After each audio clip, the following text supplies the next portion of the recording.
موجودہ طوفانی بارشوں اور سیلابی ریلوں کی وجہ سے جو صورتحال ہیں تقریباً پورا ملک ہی ڈسٹرب ہو چکا ہے، اور مختلف فلاحی ادارے، سماجی ادارے اور انفرادی طور پر بھی لوگ مساجد اور مدارس جس میں پیش ہیں وہ اپنی خدمات سر انجام دے رہے ہیں، اور ان آفت زدہ علاقوں میں پہنچ کر اور اپنی جان کو گویا کہ خطرے میں ڈال کر وہ لوگوں کا دست و بازو اور معاون بنے ہوئے ہیں۔ اسی بنیاد پر الاسر فاؤنڈیشن کے زیر اہتمام تقریباً 4 ٹرک امدادی سامان پر مشتمل، جس میں 1000 راشن اور 100 جوڑے کپڑے، 150 خیمے، خشک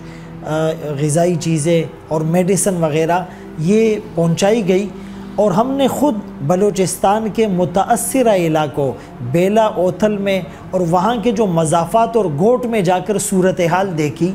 تو سب سے بنیادی بات کہ لیس الخبر کالمعاینہ، یعنی سنی ہوئی بات دیکھی ہوئی بات کی طرح نہیں ہو سکتی۔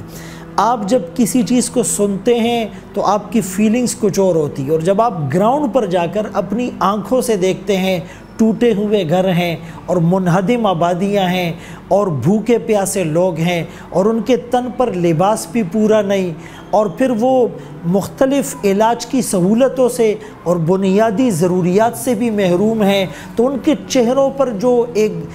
غمزدگی اور ایک پریشانی کے آثار ہوتے ہیں وہ آپ کی روح کو اور آپ کے ضمیر کو جھنجھوڑ کر رکھ دیتے ہیں، اور آپ کو پھر بہت زیادہ اپنی خدمت اور اپنا تعاون کم نظر آتا ہے۔ تو اس سفر میں جب ہم نے دیکھا کہ پل ٹوٹے ہوئے ہیں اور بہت سے گاؤں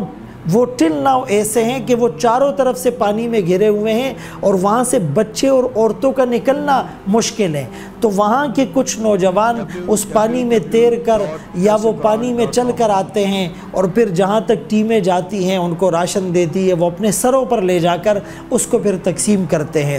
ایک ایسی فیملی جو بیلا کے مضافات میں خاص خیلی ایک قوم ہے، وہاں پر ہم نے دیکھی کہ پوری فیملی نابینا ہے، اس میں تقریباً 6-7 مرد، 6-7 عورتیں اور بچے ان کے ٹھیک ہوتے ہیں، لیکن جو ہی وہ بالغ ہوتے ہیں تو پھر وہ بھی نابینا ہو جاتے ہیں۔ ان کی ویڈیو بھی ہمارے پاس موجود ہے، تو ان کے ساتھ راشن کی مد میں تعاون کرنے کے ساتھ ساتھ نقد اور کیش کی صورت میں بھی الحمدللہ تعاون کیا گیا۔ ایک بہت اہم بات جو ہم نے محسوس کی کہ ان کی جو غذائی ضرورت ہے یا جسمانی بھوک اور جسمانی ضرورت کو پورا کرنے کے ساتھ ساتھ روحانی طور پر ان کی تھوڑی سی تربیت ضروری ہے، یعنی ان کو متوجہ کرنا رجوع اللہ کی طرف، ان کو متوجہ کرنا نماز روزے اور تلاوت کی طرف، ان کے عقیدے کو مضبوط بنانا، یہ ایک بہت ضروری چیز ہے کہ بھائی یہ آفت اللہ کی طرف سے آئی ہے اور ان دکھوں کا مداوع بھی کرنے والی ذات اللہ کی ہے۔ تو ایسے موقع پر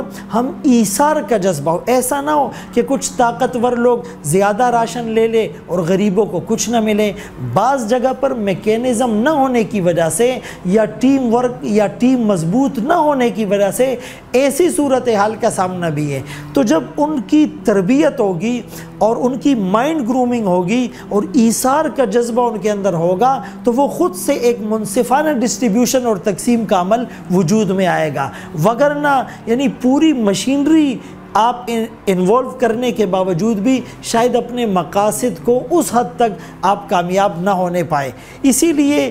وہاں پر جا کر تھوڑی سی ان کی اصلاح کرنا، تھوڑی سی دین کی بات کرنا، تھوڑا سا انہیں آخرت کی طرف متوجہ کرنا، تھوڑا سا ان کے ایمان اور یقین پر اور عقیدے پر محنت کرنا اور ایثار کے واقعات سنانا۔ تو اگر علماء الحمدللہ ویسے بھی فیلڈ میں ہیں، اگر علماء اسی طرح مختلف لوگوں کو جمع کر کے تھوڑی سی یہ دینی بات بھی ہو، اور پھر اس سیلابی صورتحال کے بعد یعنی ان کی مستقل تعمیر نو، ان کے گھروں کے اعتبار سے، مساجد کے اعتبار سے، مکاتب کے اعتبار سے، ان کی دینی تربیت اور ان کو احکام اور مسائل سکھانے کے اعتبار سے بھی ہم ابھی سے ایک نیٹ ورکنگ بنائیں اور اس کا ایک میکینزم ہو۔ چونکہ ہم سے یہ تو پوچھو گی کہ یہ مر رہا ہے، آپ نے اس کی فکر کیوں نہ کی؟ لیکن اس سے زیادہ پوچھ بینگ اے مسلم ہم سے یہ ہوگی، دس از اور رسپانسبلٹی کہ بھائی یہ بغیر کلمے کے دنیا سے جا رہے تھے، یہ بغیر ایمان اور یقین کی محنت اور اعمال کے دنیا سے جا رہے تھے،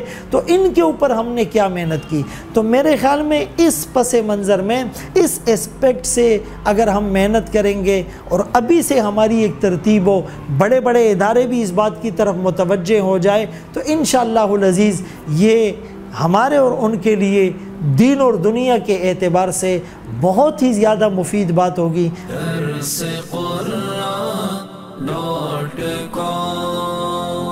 www.darsequran.com